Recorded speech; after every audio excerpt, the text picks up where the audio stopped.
পবিত্র মাহে রমজান উপলক্ষে বাংলাদেশ জাতীয়তাবাদী যুবদলের উদ্যোগে চট্টগ্রামের উত্তর পাহাড়তলী এলাকায় হতদরিদ্র মানুষের মাঝে ইফতার সামগ্রী বিতরণ করা হয়েছে।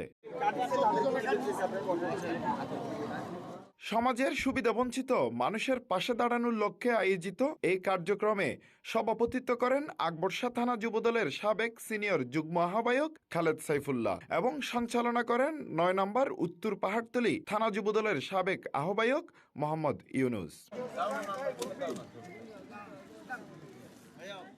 অনুষ্ঠানে প্রধান অতিথি হিসেবে উপস্থিত ছিলেন চট্টগ্রাম মহানগর যুবদলের সাবেক সভাপতি মোশাররফ হোসেন দীপ্তি।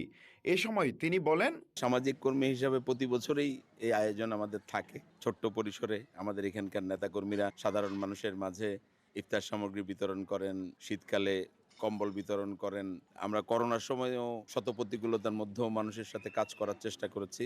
তা আজকে ধারাবাহিক এই রুটিন কর্মসূচি, এখানে প্রায় ৩০০ পরিবারের মাঝে ইফতার সামগ্রী, সেহরি সামগ্রী বিতরণ করা হচ্ছে। যারা উদ্যোগ নিয়েছেন আমার দলের নেতাকর্মীরা, তাদেরকে ধন্যবাদ জানাই, মোবারকবাদ জানাই। আমাদের এই কর্মকাণ্ড চলমান থাকবে। আমরা রাজনীতিটাকে গণমানুষের কল্যাণের রাজনীতি হিসেবে নিয়ে যেতে চাই।